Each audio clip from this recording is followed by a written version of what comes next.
Good evening and welcome to the Gold Goats and Guns Hour here on YouTube and Periscope. My name is Tom Luongo. I hope everybody's having a great day and has had a great weekend. It is Monday, October 8th, 2018. And the things I want to talk about tonight. I want to talk about Italy. My opening remarks tonight are going to be about Italy.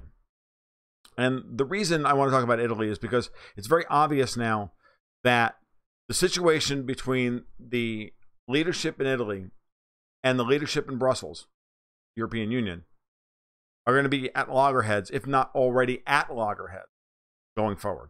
Good evening, troops. So let's go through the major players.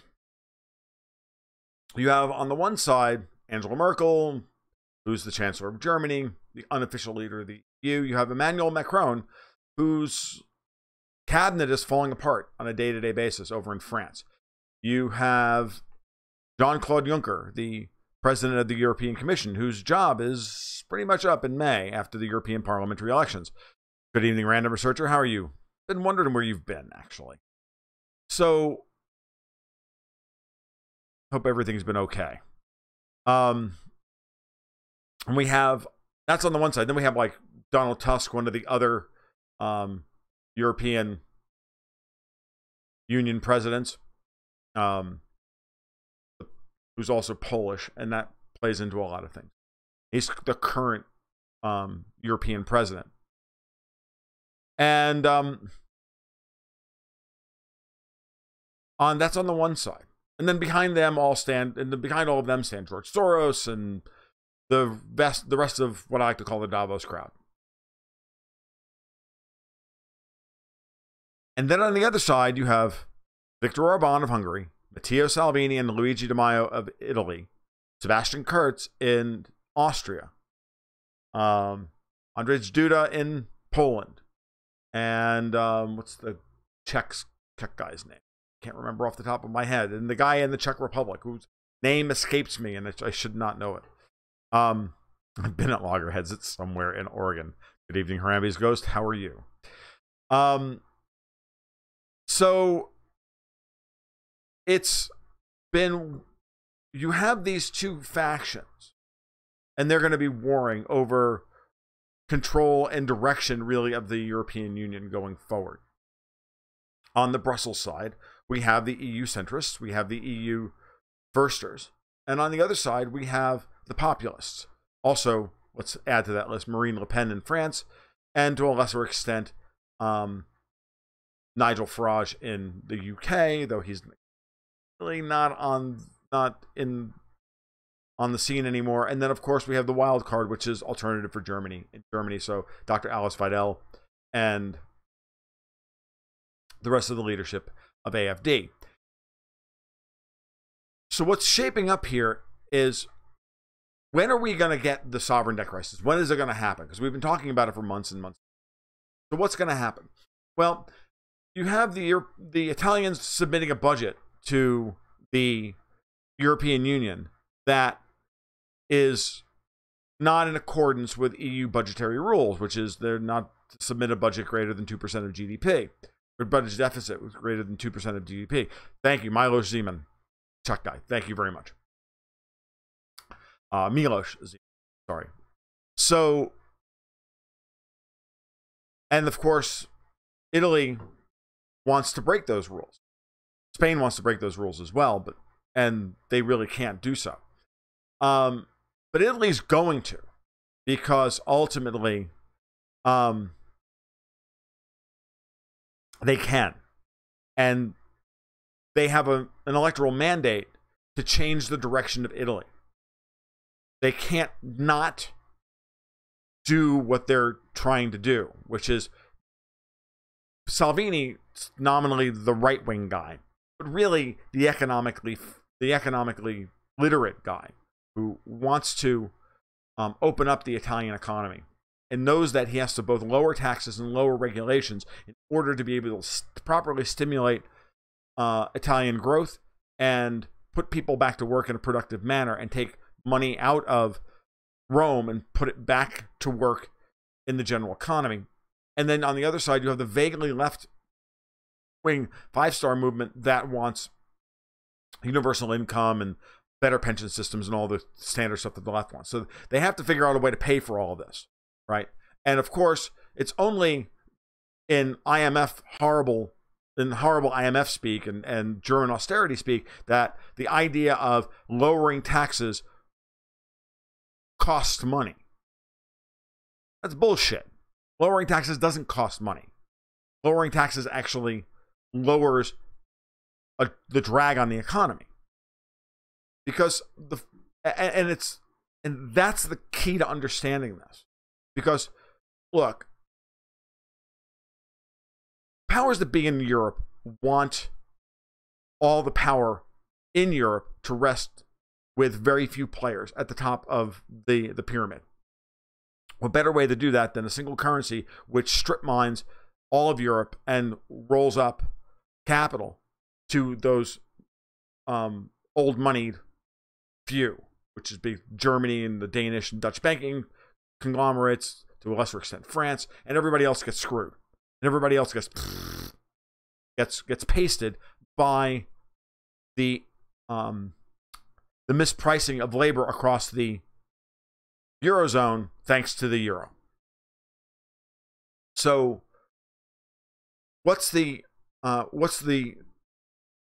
is Salvini and et al. Trying to do here? Well, at the end of the day, what they're trying to do is force the moment to its crisis point. What they're trying to do is either reform the EU from within by taking over the European Parliament with a populist uprising in May, parliamentary elections, or make the argument very clear to their people at home that there is no reforming Brussels and that we're going to have to leave the Eurozone. But that can't be their opening gambit, because it was the only way for them to get into power in the first place was to moderate that stance of wanting to pull Italy out of the euro. It was the only way they were able to get into power.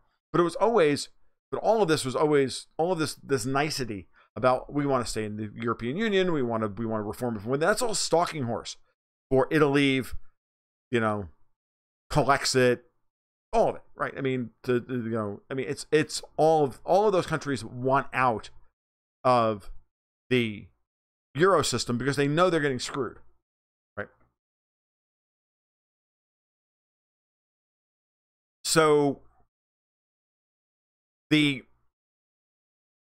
goal here and the game that's being played, and it's a game of chicken that's being played here, is that at the end of the day,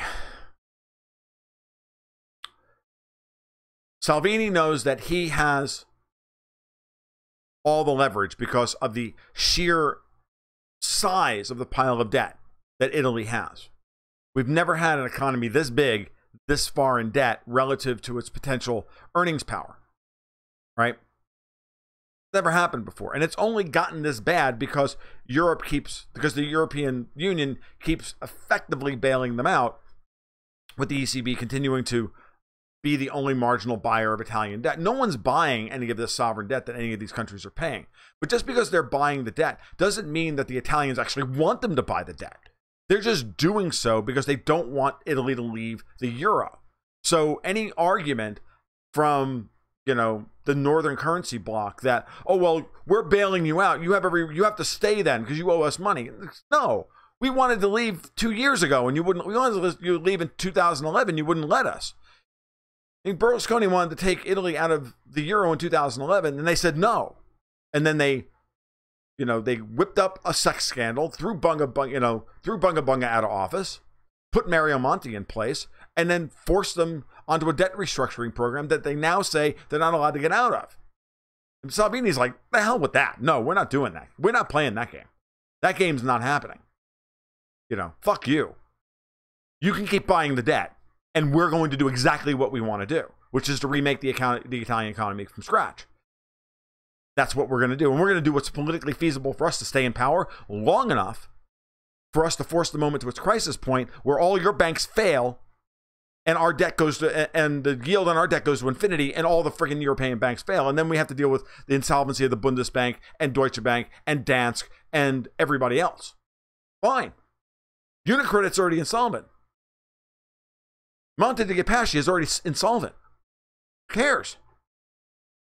Everybody knows it already. So the Italians have the leverage here.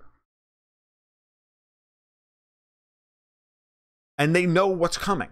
Greece is their model, as User 13 reminds us.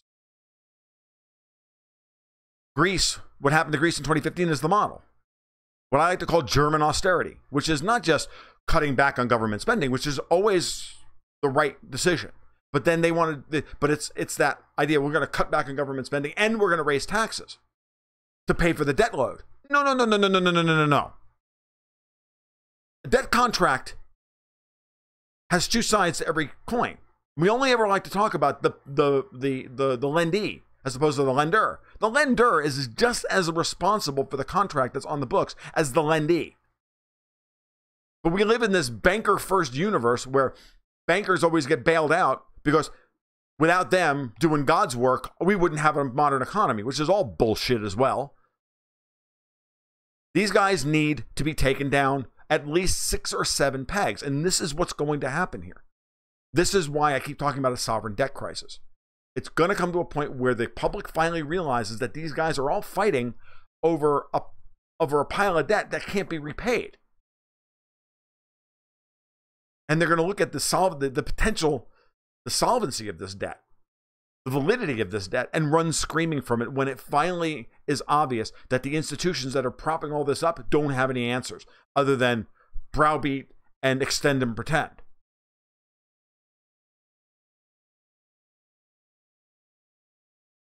So that's where we are. That's what's happening. And God's work, I'd argue they're pointed in a different direction. You do know that I'm quoting former Goldman CEO Lloyd Blankfein when I say God's work. So this is what's happening here.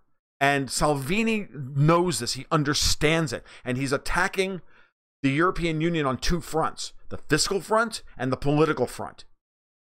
The fiscal front is saying, we're going to do what we want.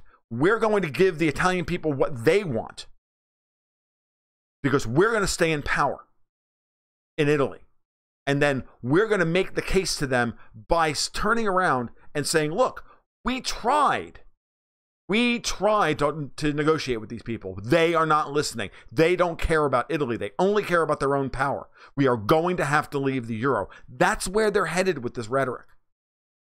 Because if they weren't prepared to go to the mat, they wouldn't have doubled down on any of this stuff. And just this week, Di Maio, or just I think this morning, Di Maio friggin' doubled down on all of this, put his finance minister in a bind, the whole 9 yards. Every day, Italian bond yields jump 25 and 30 basis points based on a headline. I got news for you guys. If you don't know this already, sovereign debt yields moving 30 basis points in a day is bad. Unsustainable volatility. Sovereign debt markets are supposed to be staid and boring. A 2 or 3 basis point move is supposed to be a big deal. A 10x that move is unprecedented volatility. And we're seeing that every day in Italian bond yields. I just watched the 5-year because I think the 5-year is the most interesting part. But honestly, we're starting to see a hump form in a flat spot form in the 1 to 2 year ratio, which means that bond traders are finally starting to realize that this is going to hit really quickly. Now, the whole freaking Italian yield curve is flattening like you wouldn't believe, but that's not as important. A flattening yield curve means that bond traders are finally thinking in terms of recession. But what we have facing us is far larger than that. Okay, we're talking about like 3 weeks ago, Italian 5-year debt trading for right around 1.5, and now it's trading just under 3. Let me go pull it up real quick just to make sure I'm right. And this is, of course, having downward pressure on the euro, which is making it harder for the ECB to continue monetizing the debt and everything else, and keeping capital from fleeing Europe. So all of this is exactly as I've been talking about for over a year now, and it's kind of funny, actually, if it wasn't so sad. So yeah, Italian 5-year bonds. I can even put the chart up if you want to see it. Honestly, hold on for just a second. I'll actually do that tonight. Let's do that tonight. Hey, let's go to my desktop, and here we are. And here's Italian 5-year bond yields. Can you see this? So here we are, 1, 2, 3, 4, 5, 6, 7, 8 trading days ago, we were trading at 1.9%. Today we're trading at 2.9%. Anybody who can read a chart knows that we're well above the resistance point. This has gone plaid. Now, when we take it one step further, right? When we take it one step further, right? What's really happening is that Italian bond yields haven't gotten bad yet. The pain isn't started yet. So what the ECB is actually doing is they're not being the only buyer, marginal buyer of Italian debt. What the ECB is doing is trying to scare the Italians into knuckling under by going, look, if we stop buying, the yield on your debt goes crazy. And Salvini's going, yeah, and tell me something else that I don't know, like water's wet and women want more sex when they're fertile. Duh. 2 + 2 = 4, and 2 - 2 = 0, and yeah, there's no buyers. And look, yields go up. Bidless. Great. You think I'm gonna roll over and play dead and show you my belly now because a couple of already thoroughly insolvent banks are going to start screaming? When guess what? They've been running to you for bailouts for the last 7 years anyway. I have nothing to do with this. You guys are the ones that are the problem. You keep bailing us out. So this is the kind of shakedown that they've tried in the past, where they're going to let everything rise they're going to let yields rise to their crisis point, or at least they're going to let them rise for a little while, and then the ECB will then step back in. And you see it in this chart. This thing I just put up previously. You look at this chart, you'll see exactly what I'm talking about here. Hold on, I'll put this back up on the desktop. So, when you look at something like this and you see these first 3 bars here like this, and then we had a breakout, and then this is the ECB, these 3 down days here. This is them coming in and trying to stuff it back for the last 5 days, trying to stuff it back under this level here to give the bond markets and the interest rate derivative swap markets time to get used to the new level, and then boom. And then it broke out today. And when this is happening here, this is the interesting part. Then everybody else's debt in Europe rises in yield. That's when you see German yields rise. That's when you see Austrian yields rise. Okay? So it's both a political and an economic crisis, Tammy T. It's both. Because the political crisis is what will finally wake up the markets that there is a real economic crisis. They go hand in hand, because sovereign debt and the value of a currency is based on the confidence that the investors have in the ability of those political institutions to service that debt and maintain the value of that currency. It's all a confidence game. And I mean that exactly the way I mean it. It's a confidence game. It's a con game. It's no different. Honestly, at the end of the day, central bankers are just 3-card Monte guys. I'm dead serious when I say that. They just have letters after their names and speak in, jargon. I mean, honestly, I don't know if you guys know about the postmodernist generator, right? It's a thing. I think it still exists on the internet, but it was this website that would just create abstracts for postmodernist scholarly articles that were fake, abstracts, titles and abstracts with the whole 9 years. It was brilliant. If you understood if you understood it, you just laugh your ass off. Well, you could do the same goddamn thing with central banker speak. You could reduce all of their talk, all of their jargon, and everything else to an algorithm and just spit it out. Because every month they never say anything. Econometricists never actually say anything worth listening to. It's all just bullshit. It literally is them baffling you with unverifiable, untested opinion bullshit that sounds like it's scholarly when it's not, because it's all based on very, very large methodological errors, which were pointed out in the 1950s and the 1960s by guys like Hayek and Rothbard and Mises and others, and George Reisman and the rest of the Austrian economists of the time. But the reason why Alan Greenspan was called the maestro was because no one could understand what a fucking thing he was saying.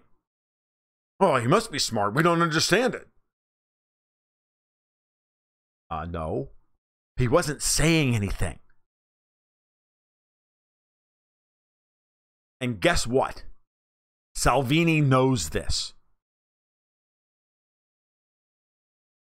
Salvini knows this. And they've never come up against somebody in Europe like him. And they've never come up against somebody like Viktor Orban in Europe either. From a political side. Remember, that Viktor Orban was the first guy in Hungary to stand up against the Soviet Union.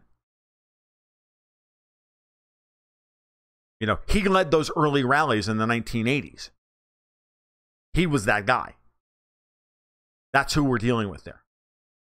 And I'm sorry, but you're staring down Soviet freaking tanks. You're looking at Juncker and Donald Tusk, that feckless little Polish twat. I don't mean it doesn't say anything about Poles. He's just a feckless little twat. And a guy like Orban looks at those guys and goes, please, you have nothing. I will not bow down to you. Period. It's why Nigel Farage, being a former commodity and bond trader, for Christ's sake, used to look at them on the floor of the European Parliament and go, guys, do you have any idea what you're talking about? No, you don't. You're a bunch of freaking Poles. None of you ever held a real job. I love it. He said that to them. I know none of you have ever held a real job. But in the real world, where real money is made and traded, this is what happens.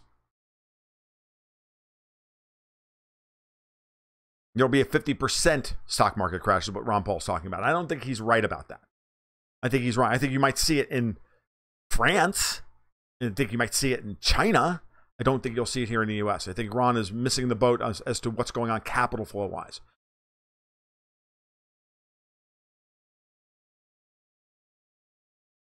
So this is big. This is important. And we're just getting started, because now that we have the Kavanaugh thing behind us, right? And now that we're looking forward to the midterms and looking at some of the poll numbers, it's pretty obvious that whatever they're predicting for a red wave or a blue wave is not going to happen. That now the polls are going to have to start getting honest, because now we're within 30 days of the election, and Republicans are going to start coming out in droves to stop these incredibly insane Democrats. And don't think for a second that it's a done deal, or it's a 3-to-1 shot that the Democrats are going to take the House, like Nate Silver's predicting over 538. Because if you look at the trend in the polls at Real Clear Politics, and even they had to admit it, those numbers are way moving in the Republicans' favor. And all of the toss-ups that are in RCP's averages right now are all in currently held Republican districts. And those numbers are all moving in their direction.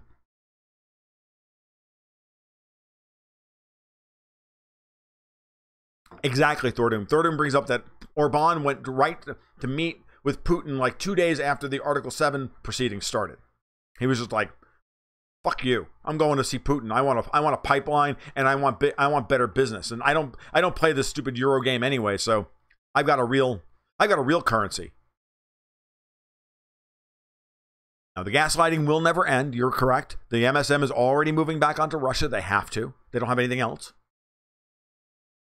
Yes, now they're moving to ban the Electoral College again, because they know they can't win otherwise. But you know what that signals? Pray for Mojo. So that they want to talk about the Electoral College again. That, you know what that's signaling? That's signaling that the cleanup of the voter rolls is going to actually ensure that the Democrats never win a freaking election, statewide election again in their history. Because once you clean up Los Angeles County, California doesn't have a huge majority of Democrats.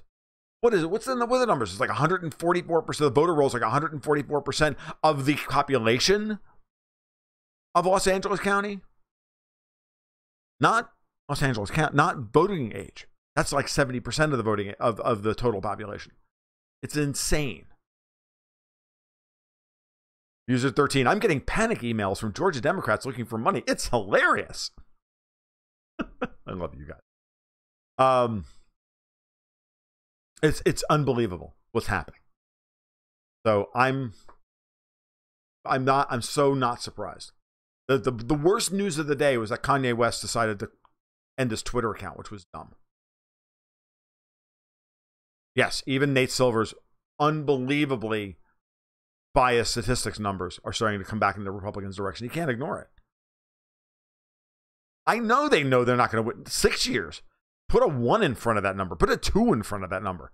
If you think the United States is going to last that long in its current form. The Democrats aren't going to win a major election for the next generation. You understand? That's where they are.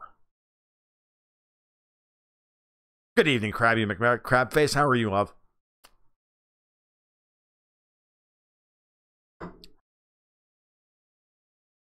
I don't know. Oh, because Democrats like fiction. They like stories. Not good stories. You know, they don't like good stories. They like shitty stories like The Handmaid's Tale. Of course, Kanye will be back after he's taken his meds. Of course.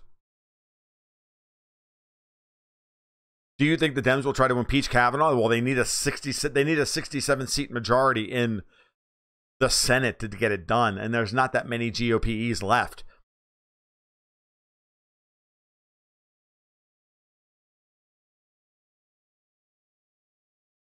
Yes, they are literally shooting themselves in the foot.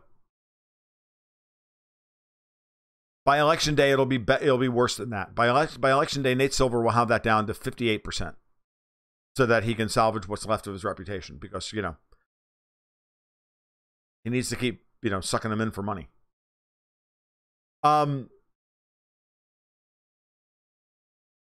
They are shooting themselves in the foot. It's beautiful. I mean, I've never seen a bunch of Keystone cops like these guys. I mean, come on. At the end of the day, this is what they've got. This is the next generation of Democrats. Elizabeth Warren and Cory Booker. And Haroney? The chick from Hawaii. This is what they've got. Kamala Harris. Like, what? You think you literally can run on all the protected mulattoes? I mean, you really think that that's what's going to happen here? I mean, hey, Valerie Jarrett came out from the cold. You think I could lose my TV show if I say that she looks like an ape? Because she really does. I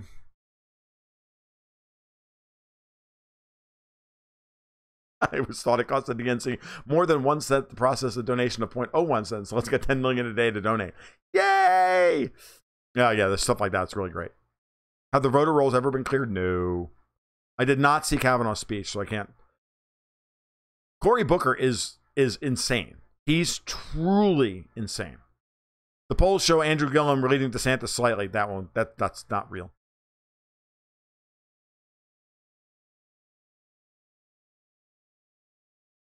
I understand that they're arming and getting ready. I know that this is all about Soros and Steyer fomenting a real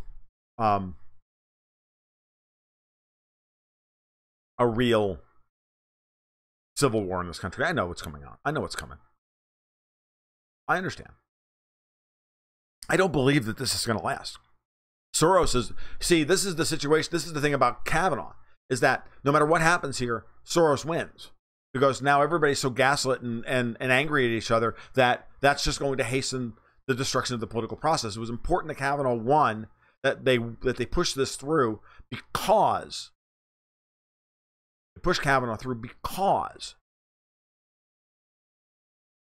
it salvages what's left of the political sanity and the process on Capitol Hill.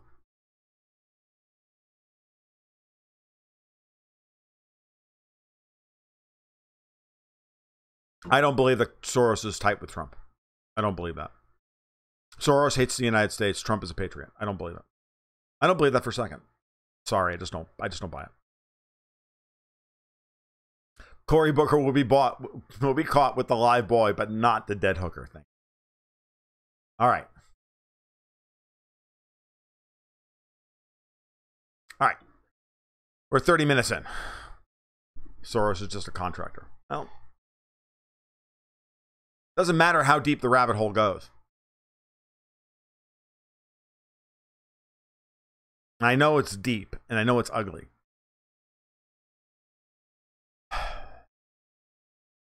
So watching the stuff play out in Europe, you have to also remember that I also believe that markets and people are bigger than any of these players. I will always fundamentally believe that. Because they are. Always. I mean, they're shitting in their pants right now. The mound of coke with Booker. Oh, yeah. So, I really do believe that they're crapping in their pants. Did you see the ZH article about Le Pen joining Salvini, cutting off ties with Bannon? Oh, yeah. Absolutely. I saw that. That's actually what got me working today on an article for Strategic Culture that I just submitted. Most of which you guys just heard. So there's your preview. Oh yeah, there's many guys that I would have preferred to Kavanaugh on the court, Rocket Man. Don't get me wrong. Because Soros at this point is still above the law. He's still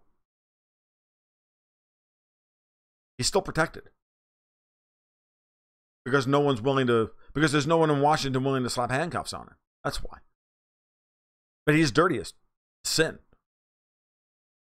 I mean, you got to remember that they get caught handing out money to protesters on Capitol Hill to go, fling poo on people's doors and shit. And they still, I guess I'm still in Gab. So it's like me and Twitter and Gab, I'm like, I just don't have the patience for it. Really annoying.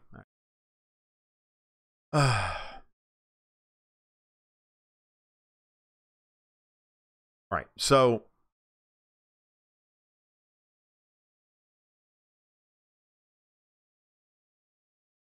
Cav will vote for single payer one day, just like Roberts and all will be forgiven. We'll see. I don't know. We'll see. Everything gets crazy when Ruth Bader Ginsburg finally croaks. Hold on for a second. Stop. Bandwidth. Remind him at the 30-minute mark all the time. We don't have any, because I'm not sending any signal out, right? Good evening, TX Testing Lover. How are you? Oh, look. Kinda. All right. Back. All right. I'm sitting here watching the health of the stream, and it's not good.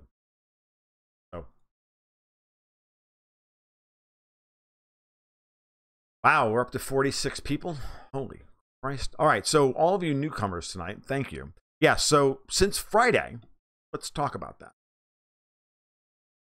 Why do I have no bandwidth going?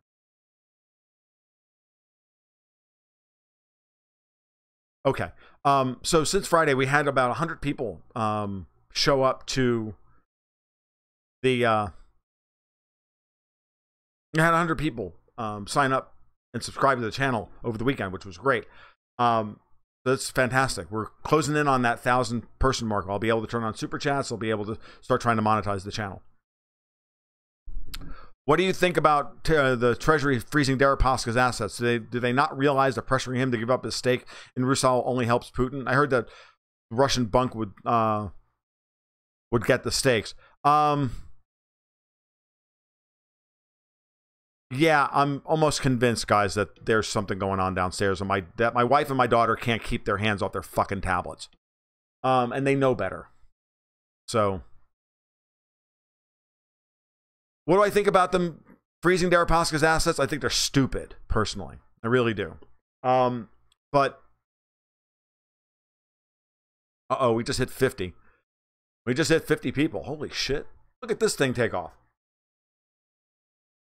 Don't you have a hurricane coming? No, not really.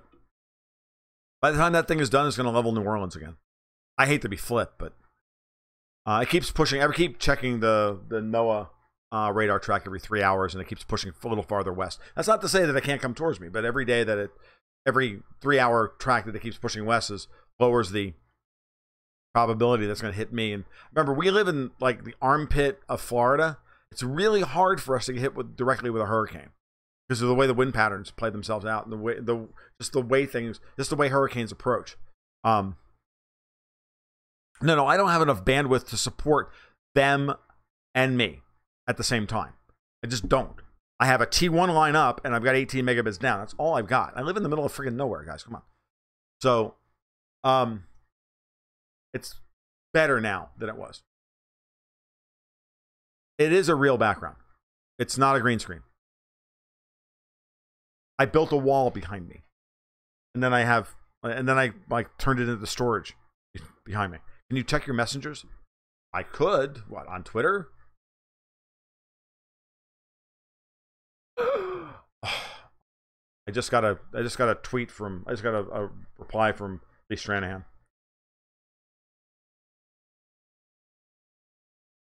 Which is important. All right.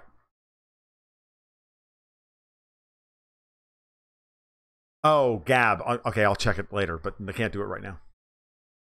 All right, so what else you guys want to talk about tonight? Because I'm done with my prepared rant.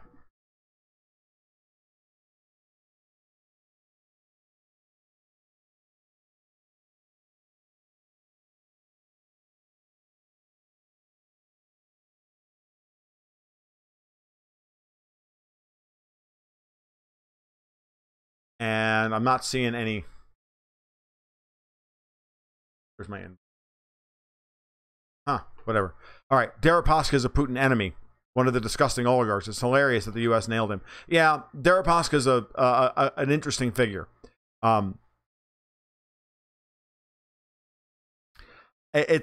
His relationship with Putin is not as cut and dried as enemy, friend, or whatever.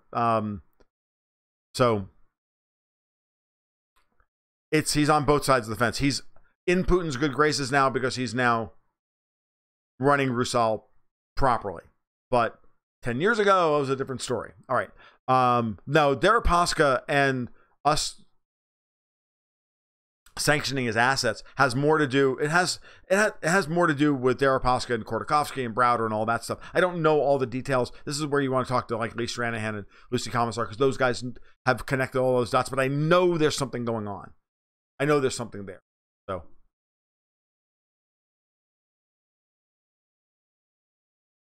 I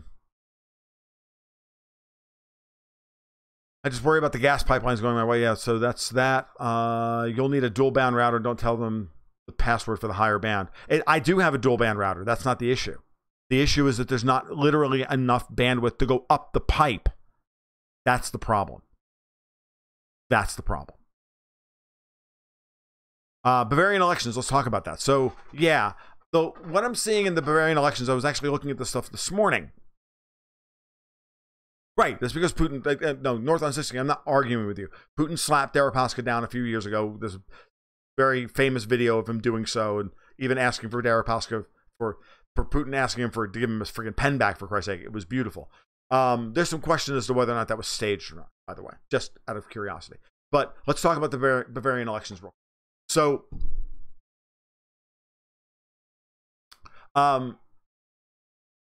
you're wondering whether or not my router can load balance properly. That's a better question. Not the dual banding. It's the load balancing. Okay, so that's the question you should be asking. So, but don't worry about it. It's not important. Let's talk about the Bavarian elections real quick. So, looking at where things are right now, CSU has dropped to 35%. The Greens are up around, supposedly, according to the German polls, are up around as high as 18%. Where the guys, I don't want to talk about my bandwidth issues right now. I'm trying to talk about the Bavarian elections like you give a fuck. Okay, seriously. Thank you, but seriously, it's just a distraction. So I'd rather just not have them use the internet for an hour. That's good for their addiction. Okay? My wife does not have to watch stupid shit on YouTube for an hour. Or good stuff on YouTube for an hour. Neither does my daughter. All right. And normally they're not home on Monday nights anyway, so it doesn't matter. AFD is polling around 11%, though. At least according to the latest polls that I've seen. The Greens have pushed up to 18%, which is the bigger problem. And CSU has dropped to 35%. So now you're looking at, if those numbers hold, then the CSU has to make a coalition with the Greens. Now, do you see that happening? To freeze out AFD, they would. But it's not really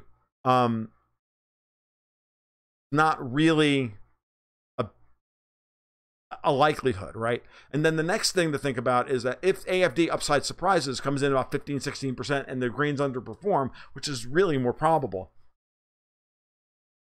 and the CSU comes in at 15% and they can't form a coalition to govern, everything changes. And even if the CSU comes in at 35% anyway, they're already freaking out and angry at Merkel for having ruined everything. And so I really don't see Merkel's coalition lasting much longer, because the CSU, because their support's getting crushed. The CDU's position is getting crushed.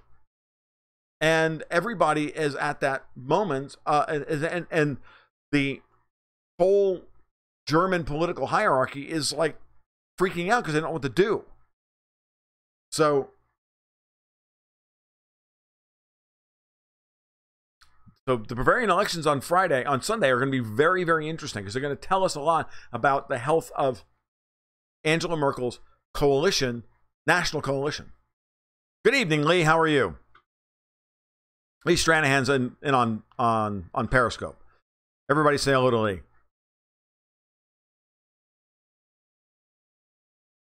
All right, so this rumors that Sotomayor is ill. That's interesting. Are the Republicans risking becoming anti-Trump? That's an interesting question. I'm not sure. I'm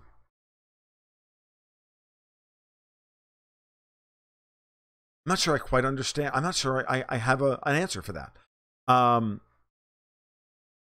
Yeah, I saw your DM, Lee. Thank you very much. And when I'm done with this with the stream, we'll work it out. You'll send it to me one way or the other. So for what Lee's talking about is that over the weekend he and I did a 3.5 hour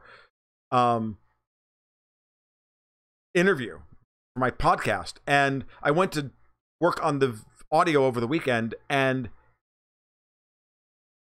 between a power blip and something and Audacity crashing and everything else, I lost all the audio. And so Lee's got it, and then he's going to send it to me, and then I'm going to put it out. And Lee, I'm going to put it out in 3 1-hour bursts, because it's too long. I know the German Greens are full eco-Nazis. This is why it would be nearly impossible for the CSU to form a coalition with them. So, but that's really great news. Lee, I'll DM you after we're done, and I'll make a thing in Dropbox or whatever. We'll figure something out. One of the cloud drives, and we'll figure it out from there. And that'll be fantastic. And then I'll start working on it. So we just broke 51 people on YouTube at the same time. All right. So it's a great and the thing I'm really, aside from the fact that Lee and I had a great conversation, I want to let you know that, and I can tell you this right now, after having heard some of Lee's story, dude, I go through the fucking wall for you. Just to let you know. Oh no, you're great. Don't worry about it. That's where I'm in the Q&A portion of the stream now, and now it's just into random stuff comes out of my mouth for the last 20 minutes or so. But guys, when I get this thing laid out and uploaded, if you listen to Lee's story, which is fascinating, you'll realize just how fucking cool this guy is. So, all right. I'm not saying anything that isn't freaking true. You know me. Unfiltered. Well, I don't have a filter. So, all right. So Rocket Man asks who replaces Merkel when she's finally forced out. That's the biggest question, because the problem in Germany, of course, is that Merkel's done a very good job of scrubbing the CDU of any potential challengers. She doesn't have any opposition, which is why she's still in power. There's a big vacuum behind her, and she's done that on purpose. So I don't think even if the coalition fails, what will happen is we'll get new elections. And at that point, it becomes interesting, because at that point, you could see AFD really rise in the polls, or at least when they show up to the polls the next time. Might not show up in the polling, but when they go to vote, they're gonna upside surprise is what I think is going to happen. And then there's going to be a moment where the CDU is going to be excluded from any coalition talks, and you'll be able to see something weird is going to happen. Something's going to break in German politics. So, how has she done that? I don't know per se, but this is what I've heard and from a variety of people who follow this stuff closely. It's like everything else in within the party, and it's the same thing that what Hillary did in the Democrats. You just ensure that there's nobody within the party has a power base that can challenge yours. So, and the Germans don't, yeah, and that's just the way it is. And of course, the Germans don't like disorder, and it's one of the reasons why they're like. I think, and correct me if I'm wrong, TX, but what I understand is that, you know, they don't want to have to change the political order. That this move to AFD and even the Greens is a radical position for a lot of Germans. They would just rather the parties reflect their will. The major parties that have been in charge reflect their will. And so Chris keeps asking the question, so what's the difference between two parties versus multiple parties? Well, it's just harder to build a coalition with multiple parties, because you've got to now you're wheeling and dealing. Right now, you know, the dominant party gets to set the prime minister, for example, but then they start horse trading as to who gets to be the finance minister, who gets to be the foreign minister, who gets to be this, who gets to be that, yada, yada, yada, and all of that stuff, and set a platform. And those three parties have to come together and write a platform for the coalition. And that's near impossible and given the current political landscape in Germany. I was reading Der Spiegel today, and they were saying Chemnitz was organized by a neo-Nazi terror cell. German media is even worse than America's. Pretty much. And I've heard that from no less than a dozen Germans in the last year.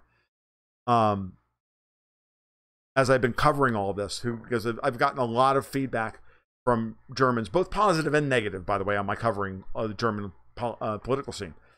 And fair enough, I'm not perfect, and some of it has been, you know, some of my commentary has been overblown, and some of it has been naive, and I've been set straight by people here and there, and other times I've been like, dude, thank you for saying what we're not allowed to say in Germany. I'm like, so it's fun. Who would want Merkel's job? It's a great question, Joanne. I don't really have a good answer for you. FYI, in a complete tangent, Joanne, you asked me earlier in the day about martial arts studios for your son. I hope my explanation was cogent, because the text sucks. I prefer to do this stuff in a real conversation setting, because it's really important. Die Welt is pure government propaganda. So I hope that was cogent and give you some good understanding of what to look for in a good martial arts studio. So, and knowing that he's he's fully an adult, and literally it's 20 he's in his 20s, which is when I started, right? And I was looking for the right school, and I happened to just find the right school from the get-go, and then I never changed. And no, I'm not perfect, Chris from Wisconsin. God almighty. If I was, I wouldn't need to rant into a microphone on YouTube to try and scare up patrons on my Patreon. I would just be independently wealthy, sitting on my private island with all of my Bitcoins from 2010 going, yeah, it kind of sucks what's happening out there. Huh. Pass me another beer. Yes. Bring, yes. More wine, yes. The Latvian election, ready. I'm not covering the Latvian election at all, I hate to say.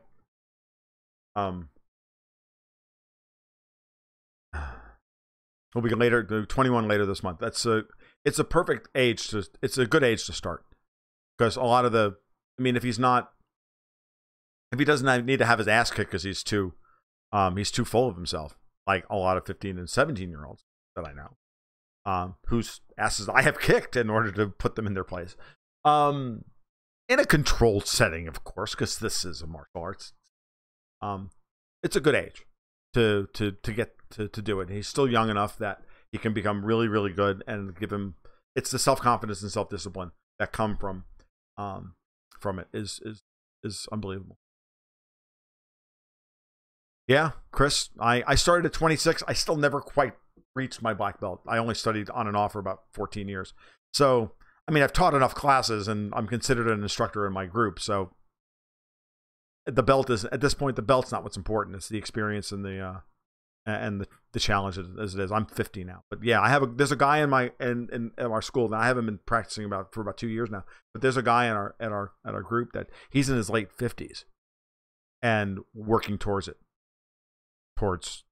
at whatever pace he can, and he's in blue belt, which is to be about two-thirds of the way through now. Between injuries and being old and everything else. I mean, and he's committed, and he works his ass off, really does, and you gotta love it. He's a great inspiration for everybody. Yep, not far off of super chats. That's right. All right, trust me. Take a look at the Latvian election. I will. The capacity for coalition governing is short-circuited by political correctness and wrong thing. It's just, there's that, and then there's just the basic, we're a bunch of eco-green Nazis and we're a bunch of center-right Republicans. Hey, let's form a coalition. That's not happening.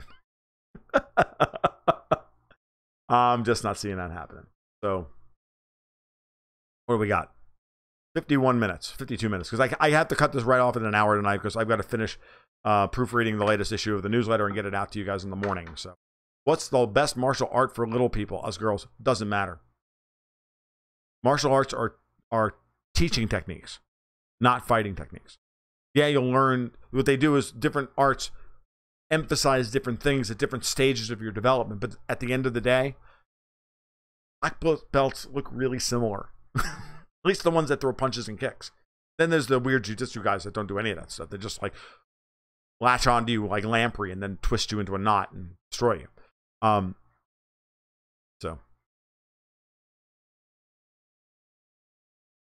But truthfully, should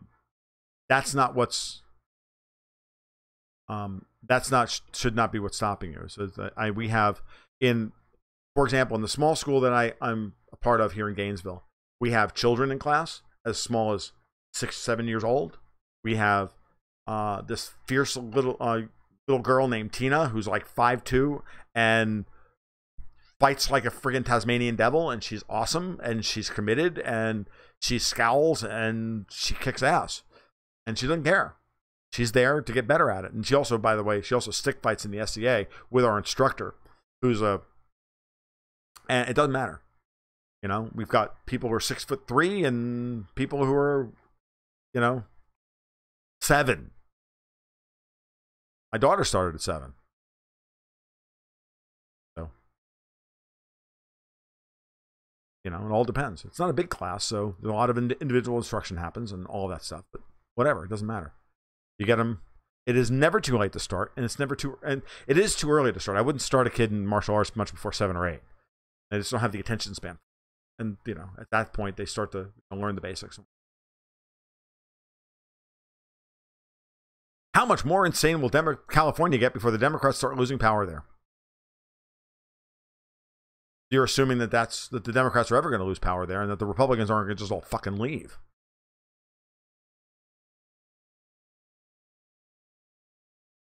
I think that may be happening. All right. I'm sorry, Tammy T. I missed your other half of that comment about West Europeans. So if you've got if you want to repost your comment, I'll read it again and answer your question. The best martial art for you is the one that meshes, that is run by a teacher who inspires you to be better. You find the person, and you go from there. You find the right instructor, and then you just stay with them. And if they're the right instructor for you, you'll know it. I think letting California secede would be fine.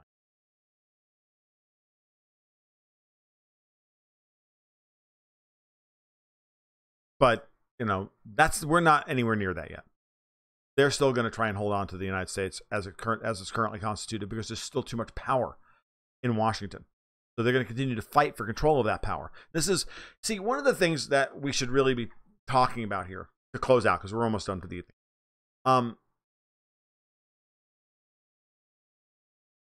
One of the things we should be talking about is the classic libertarian critique, not technique, but critique of government, saying, look, if you're worried about money in politics, it's because there's too much money in politics. Okay, the reason why everybody's fighting so hard in Washington to maintain their bit of power, their little bit of power, is because there's so much leverage on that power, that little bit of power, in order to, accrete to yourself unbelievable amounts of wealth. Look at what Pelosi is, the fortunes that Pelosi and Schumer and Feinstein and the rest of them, they've all amassed over the years. So that's what you should be worried about. That's what we need to be really focused on as a political movement, as a populist movement, is devolving that power and remembering. This is another thing I want to, and this goes back to Germany and Italy and everything else, is to never let anybody, when you're arguing politics with them, never let them float you in or put you into the rhetorical trap of saying, well, when you want to cut taxes and you want to cut government spending, when you want to cut the money that flows into the government, that now all of a sudden you're going to hurt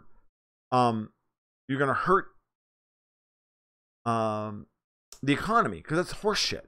GDP is, because the government spending is not a part of the productive, never a useful, the most efficacious way of using capital.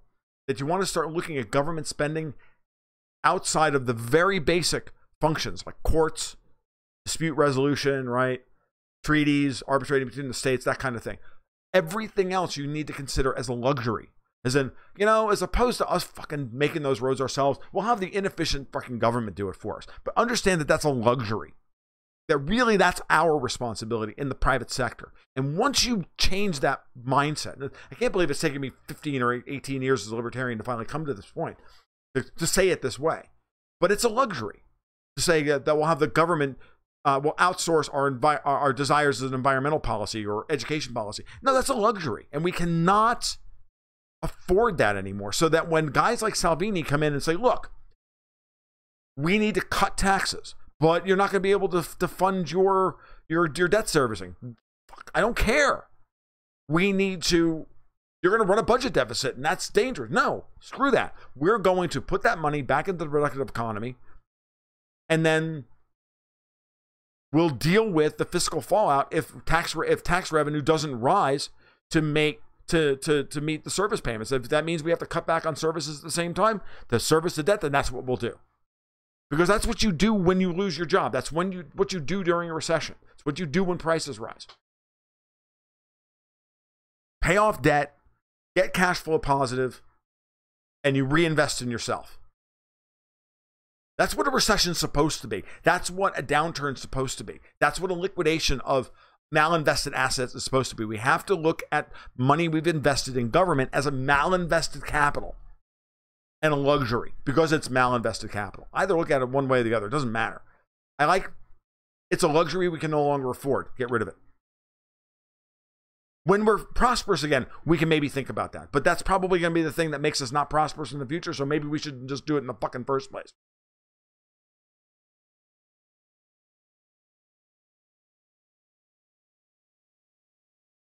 What about morality as a factor for political leadership? It's not measurable. Because government, by Hayek, Road to Serfdom, Chapter 10, Why the Worst Get on Top. Government jobs where you have unearned power that you can use to adjudicate and lord over and use against your fellow man attracts people who are immoral. It's an immoral process. It's an immoral job.